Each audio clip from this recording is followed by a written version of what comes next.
Film की शुरुआत बैकी नाम की एक लड़की को दिखाकर होती है जो अपनी कार से काम पर जा रही थी। बैकी चैडविक सिटी के एक रेस्टोरेंट में काम करती है। कुछ देर बाद वो रेस्टोरेंट पहुंच जाती है और पार्किंग एरिया में अपनी कार लगाकर अंदर जाने लगती है। तभी उसके पास केविन आता है जो उसी रेस्टोरेंट में उसके साथ काम करता है। जब दोनों रेस्टोरेंट के अंदर पहुंच जाते हैं तब रेस्टोरेंट की मैनेजर सेंड्रा बाकी के सारे वर्कर्स के साथ इन दोनों का वेट कर रही थी। अब सेंड्रा बोलती है कि कल रात किसी ने मेन डोर खुला छोड़ दिया था जिसकी वजह से किसी ने मेरे $1000 चुरा लिए हैं, इसलिए आगे से ध्यान रखना, कोई मेन डोर खुला छोड़कर नहीं जाएगा, उसे अच्छे से लॉक करके जाना है। इतना कहकर वो सभी को काम करने के लिए कहती है और खुद भी काम में बिजी हो जाती है और थोड़ी देर में रेस्टोरेंट में कस्टमर्स आने शुरू हो जाते हैं। कुछ देर बाद मार्टी जो रेस्टोरेंट में ही काम करती है बैकी को कहती है कि सेंड्रा को लगता है कल रात गेट तुमने खुला छोड़ दिया, मगर बैकी कहती है दरअसल कल रात दरवाजा केविन ने खुला छोड़ दिया था और मैंने ये बात सेंड्रा को इसलिए नहीं बताई क्योंकि इससे केविन की जॉब चली जाती। मार्टी को बैकी की बात पर यकीन हो जाता है और फिर वो अपने काम में बिजी हो जाती है। कुछ घंटों बाद यानी कि दोपहर को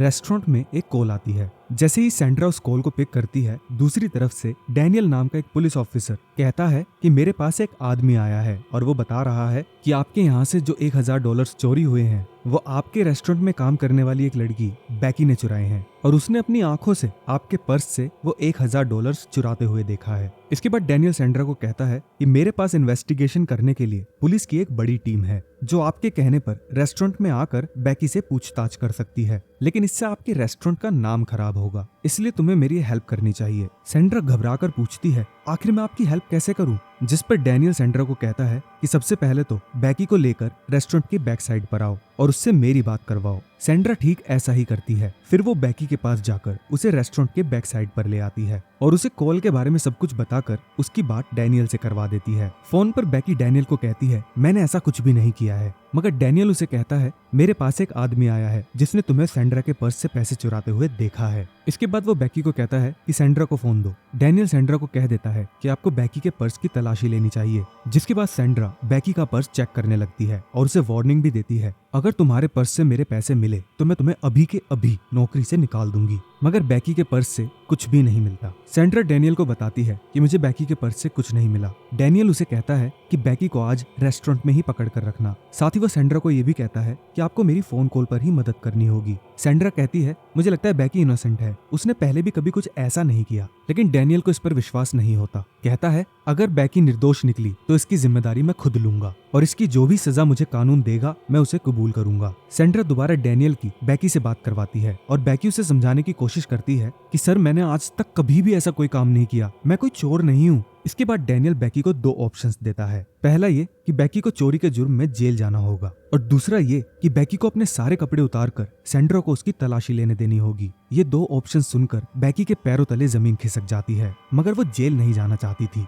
इसलिए वो अपने सारे कपड़े उतारकर सेंड्रा को अपनी तलाशी लेने देने के लिए तैयार हो चुकी थी। लेकिन वो डैनियल से एक रिक्वेस्ट करती है कि जब सेंड्रा मेरी तलाशी ले तो मार्टी भी वहाँ मौजूद होनी चाहिए। डैनियल बैकी की ये बात मान जाता है, मगर सेंड्रा को थोड़ा शक होता है। सेंड्रा डैनियल को कहती है क्या तुम किसी फोन बूथ से बात कर रहे हो या तुम हमारे ऊपर नजर रखे हुए हो? मगर डैनियल खामोश रहता है। सेंड्रा भी दूसरी तरफ मनी मन घबराई हुई थी, इसलिए वो अपने शक को इग्नोर करके मार्टी को लेने चली जाती है। सेंड्रा मार्टी के पास जाकर इस मामले में उसे सब कुछ बताकर उसे रेस्टोरेंट के बैक साइड ले आती है। इसके बाद तलाशी देने के लिए बैकी अपने सारे कपड़े उतारने लगती है और सेंड्रा बैकी के सारे कपड़े चेक करती रहती है, मगर उसे कुछ नहीं मिलता और वो डैनियल को ये बता देती है। मगर डैनियल कहता है आपको बैकी के अंडरगारमेंट्स भी चेक करने होंगे। मजबूरी में बैकी को अपने अंडरगारमेंट्स तक उतारने पड़ जाते हैं, लेकिन वहाँ खड़ी मार्टी को बैकी की ये हालत देखकर बहुत दया आती है, इसलिए वो एक एप्रन उठाकर बैकी को पहनने के लिए दे देती है। डैनियल सेंड्रा को कहता है कि आपके रेस्टोरेंट के बाहर एक कार खड़ी है, उसमें जाकर आपको बैकी के सारे कपड़े रखने होंगे और फिर मैं उन्हें खुद से चेक करूंगा। सेंड्रा बाहर खड़ी हुई कार में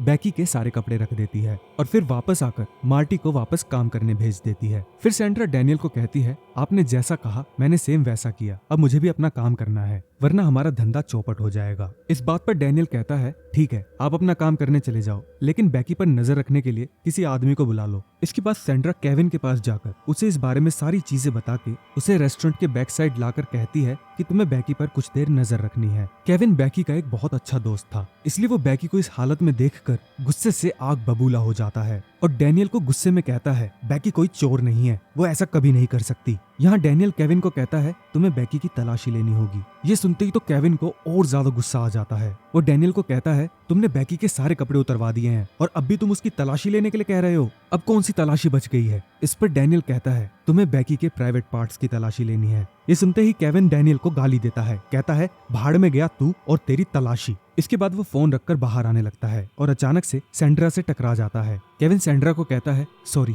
इस मामले में मैं तुम्हारी कोई मदद नहीं कर सकता। सैंड्रा डैनियल से बात करती है और डैनियल उसे कहता है कि केविन बैकी पर नजर रखने के लिए सही आदमी नहीं है। फिर वो सैंड्रा से पूछता है क्या आप किसी और आदमी को जानती हो जो बैकी पर सही से नजर रख सके। जिसके बाद सैंड्रा डैनियल को अपने मंगेतर के बारे में बताती है, जिस पर डैनियल कहता है ठीक है, इस काम के लिए आपको अपने मंगेतर की मदद लेनी होगी। सैंड्रा को ये सब बहुत अजीब लग रहा था, लेकिन फिर भी वो बिना कुछ सोचे समझे अपने मंगेतर वैन को बैकी पर नजर रखने के लिए रेस्टोरेंट में बुला लेती है। वैन काफी नशे में था, फिर भी सैंड्रा वैन को इस मैटर के बारे में सब कुछ बता देती है और फिर उसे बैकी पर नजर रखने का काम देकर वहां से चली जाती है। फिर डैनियल वैन से कॉल पर बात करता है और कहता है तुम्हें बैकी को एप्रन उतारने के लिए कहना होगा, लेकिन वो इतना भी नशे में नहीं था कि वो इस बात को ना समझ पाए, इसलिए वो डैनियल को साफ मना कर देता है। फिर डैनियल कहता है मेरी बैकी से बात करवाओ। फिर वो बैकी को कहता है कि अगर तुम्हें जेल जाने से बचना है तो तुम्हें ठीक वैसा ही करना होगा जैसा वैन कहता है। आखिरकार बैकी ऐसा करने पर मजबूर हो जाती है और वैन के सामने अपना एप्रन उतार देती है। डैनियल बड़े ही घटिया तरीके से पूछता है कि बैकी के बॉडी पार्ट्स कितने बड़े हैं। इस पर वैन कोई जवाब नहीं देता। फिर डैनियल वैन को कहता है कि वो ऐसा इसलिए कर रहा है,